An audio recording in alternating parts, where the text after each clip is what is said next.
السلام علیکم دوستو، آج ہم ایک ایسی فلم کا ذکر کرنے جا رہے ہیں جو نہ صرف آپ کے دل کو چھو جائے گی بلکہ آپ کی آنکھوں کو بھی نم کر دے گی۔ یہ فلم ایک ایسے انسان کی ہے جس نے نہ صرف سعودی کفیل نظام کو بے نقاب کیا بلکہ سعودی حکومت اس فلم پر پابندیاں عائد کرنے پر مجبور ہو گئی۔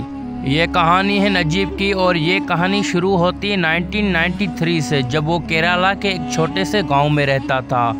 یہ گاؤں سرسبز پہاڑوں اور ناریل کے درختوں سے گھرا ہوا تھا، مگر یہاں روزگار کے مواقع انتہائی محدود تھے۔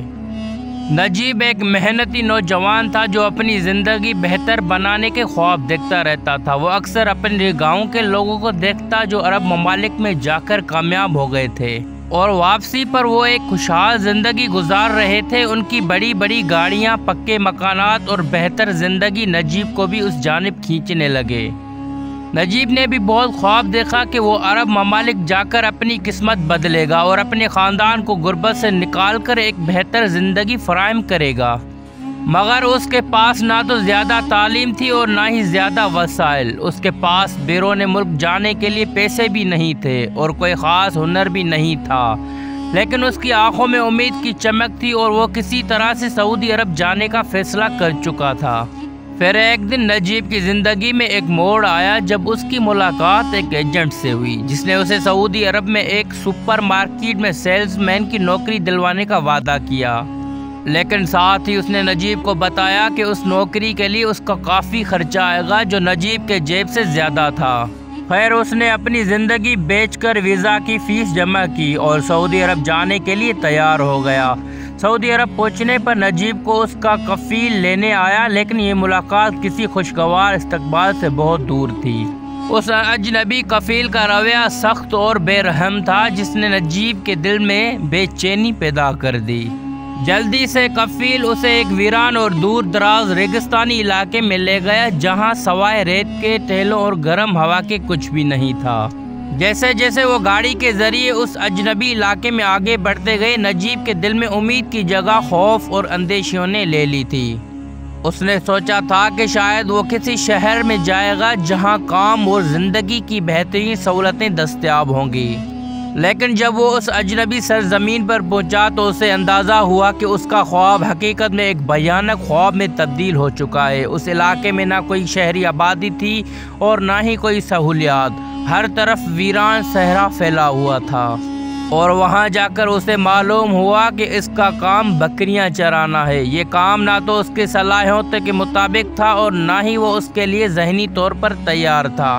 اس کے ساتھ 2 لوگ اور بھی تھے، جن میں سے ایک اس کا مالک تھا جو ہر لمحے اس پر نظر رکھتا اور اسے احکام دیتا۔ نجیب کو بھی یہ احساس ہو چکا تھا کہ وہ اس ویرانے میں قید ہے جہاں اس کے خواب بکھر چکے ہیں، اور اب وہ اپنی مرضی کے بغیر ایک اجنبی سرزمین پر مشقت کی زندگی گزارنے پر مجبور ہو چکا تھا۔ نجیب کو 2 سال تک سخت محنت کرنے کے باوجود ایک پیسہ بھی نہیں ملا۔ دن بدن اس کی حالت بگڑتی گئی، جسمانی مشقت کے ساتھ ذہنی اذیتوں نے بھی اس کے روح کو گھائل کر دیا۔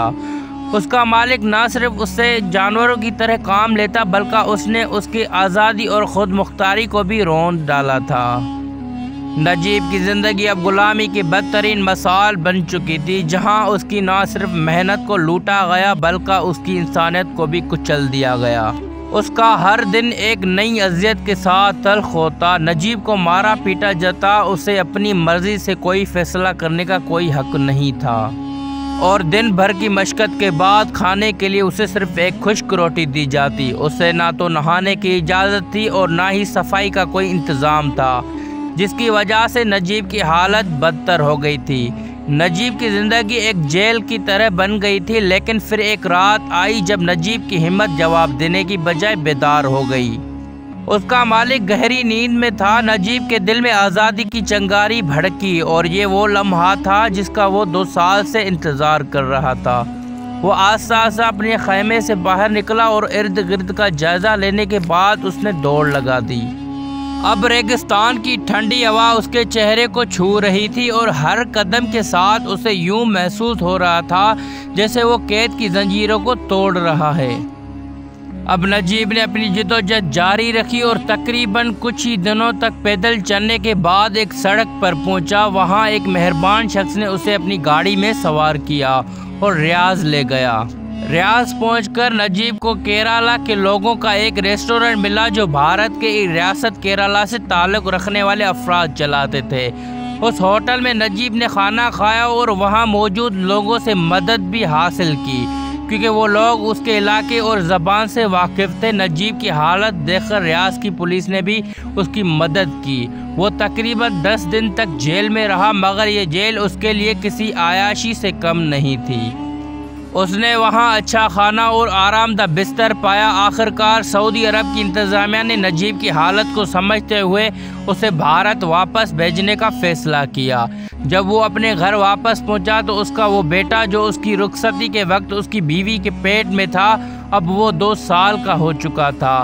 ناظرین گرامی، نجیب کی درد بھری کہانی نہ صرف اس کی زندگی کا ایک باب ہے بلکہ ان ہزاروں لوگوں کو ایک کہانی ہے جو سعودی عرب میں ایسی مشکلات کا سامنا کرتے ہیں۔ ناظرین گرامی، اس کہانی پر ایک ناول بھی لکھا گیا جو کہ بہت مشہور ہوا۔ یہ ناول بعد میں ایک فلم میں تبدیل ہوا جس کا نام دی گوٹ لائف ہے۔ یہ فلم نہ صرف بھارت بلکہ بین الاقوامی سطح پر بھی بہت مقبول ہوئی۔ سعودی عرب میں کفیل نظام کی وجہ سے بہت سے لوگوں کو مشکلات کا سامنا ہے۔ یہ نظام ایک طرح کی غلامی کی شکل ہے جس کے تحت بہت سے لوگ اپنی مرضی کے بغیر کام کرنے پر مجبور ہو جاتے ہیں۔ سعودی عرب کا کفالتی نظام جسے عربی میں کفیل نظام کہا جاتا ہے ایک ایسا نظام ہے جو غیر ملکی کارکنوں کی زندگیوں پر گہرے اثرات مرتب کرتا ہے۔ یہ نظام بنیادی طور پر غیر ملکی مزدوروں کے حقوق کی پامالی، استحصال اور غلامی کی شکل اختیار کر چکا ہے۔ کفالت کے نظام کے تحت ہر غیر ملکی کارکن کو ایک کفیل یا اسپانسر کی ضرورت ہوتی ہے جو اس کی ملازمت، رہائش اور قانونی معاملات کا ذمہ دار ہوتا ہے۔ اس نظام کے تحت کارکن اپنے پاسپورٹ اور دیگر شناختی دستاویزات اپنے کفیل کے پاس جمع کرانے کے پابند ہوتے ہیں، لیکن بہت سے کفیل اپنے کارکنوں کو غلاموں کی طرح ٹریٹ کرتے ہیں۔ وہ ان کے پاسپورٹ اور ویزا ضبط کر لیتے ہیں جس کی وجہ سے کارکنوں کے لیے اپنی ملک واپس جانا ناممکن ہو جاتا ہے کیونکہ ان کے حقوق کی حفاظت کرنے والا کوئی نہیں ہوتا۔ اگر وہ کسی مسئلے کی شکایت کرتے ہیں تو انہیں مزید مشکلات کا سامنا کرنا پڑتا ہے۔ نجیب محمد ایک بھارتی مزدور تھا جس نے سعودی عرب میں ایک کفیل کے ماتحت کام کرنے کی کوشش کی۔ اس کہانی سے اس بات کی عکاسی کرتی ہے کہ کیسے ایک انسان کو اپنی خواہشوں کی تعبیر کے لیے غلامی کا سامنا کرنا پڑتا ہے۔ نجیب کو 2 سال تک بکریاں چرانے پر مجبور کیا گیا اور اسے ایک پیسہ بھی نہیں دیا گیا۔ اس کی حالت اتنی خراب ہوئی کہ وہ بھاگنے پر مجبور ہوا اور آخرکار وہ اپنی زندگی کے انتھک جدوجہد کے بعد بھارت واپس آیا۔ یہ صرف نجیب کی کہانی نہیں ہے بلکہ کئی دیگر مزدوروں کی کہانیاں بھی ایسے ہی ہیں۔ کچھ مزدوروں نے اپنی کہانیوں میں بتایا کہ انہیں کئی ماہ تک قید میں رکھا گیا، انہیں مارا پیٹا گیا اور ان کے پاسپورٹ ضبط کر لیے گئے۔ ناظرین گرامی، لیکن ان واقعات کو دیکھتے ہوئے کفالت کے اس نظام پر بین الاقوامی سطح پر تنقید کی گئی۔ انسانی حقوق کے گروہوں نے سعودی عرب اور دیگر خلیجی ممالک میں کفالت کے نظام کو ختم کرنے کا مطالبہ کیا۔ کچھ ممالک نے اس نظام میں تبدیلیاں لانے کی کوششیں کی ہیں مگر یہ مسئلہ اب بھی کافی حد تک موجود ہے۔ اس کہانی نے دنیا بھر میں بہت سے لوگوں کو جھنجھوڑا اور سعودی عرب میں مزدور کی استحصال کے بارے میں آگاہی پیدا کی۔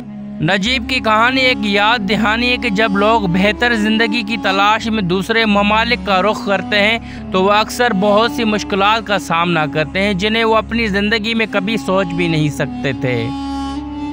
آخر میں نجیب کی زندگی کی یہ کہانی ایک امید کی کرن بھی دیتی ہے کہ ظلم کے خلاف آواز اٹھانے سے تبدیلی ممکن ہے اور یہ کہ انسان کی جدوجہد کبھی ضائع نہیں جاتی۔ یہ کہانی نجیب کے لیے ایک المناک تجربے کے ساتھ ختم ہوئی مگر اس نے اس کے اندر کی حمد اور قوت کو بھی بیدار کیا۔ سعودی عرب سے واپس آ کر نجیب نے اپنے گاؤں میں دوبارہ زندگی شروع کی۔ وہ جسمانی اور ذہنی طور پر کمزور تھا مگر اس کے روح نے غلامی کے خلاف جو لڑائی لڑی وہ ناقابل فراموش تھی۔ فلم دی گوٹ لائف اسی جدوجہد کو اجاگر کرتی ہے اور نجیب کی قربانیوں کو دنیا کے سامنے لاتی ہے۔ اس فلم نے نہ صرف سعودی عرب میں مزدوروں کی حالت زار پر روشنی ڈالی بلکہ بین الاقوامی سطح پر بھی لوگوں کو اس مسئلے کے بارے میں آگاہ کیا۔ آج نجیب کی کہانی ایک مثال ہے کہ ظلم اور ناانصافی کے خلاف کیسے لڑا جا سکتا ہے، اور یہ کہ خوابوں کو پورا کرنے کی کوششیں میں انسان کو کبھی بھی اپنے اصولوں اور عزت سے سمجھوتا نہیں کرنا چاہیے۔ دوستو، یہ تھی نجیب کی دل خراش اور سبق آموز کہانی۔ اگر آپ کو یہ کہانی پسند آئی اور آپ مزید ایسی ہی متاثر کن کہانیاں سننا چاہتے ہیں تو ہمارے چینل کو سبسکرائب کریں، ویڈیو کو لائک کریں اور اپنی قیمتی رائے کمنٹس میں ضرور دیں۔ اس ویڈیو کو شیئر کر کے دوسروں تک بھی یہ پیغام پہنچائیں تاکہ ہم سب مل کر ایسے مسائل کے بارے میں آگاہی پھیلا سکیں۔ ملتے ہیں اگلی ویڈیو میں، تب تک کے لیے اللہ حافظ۔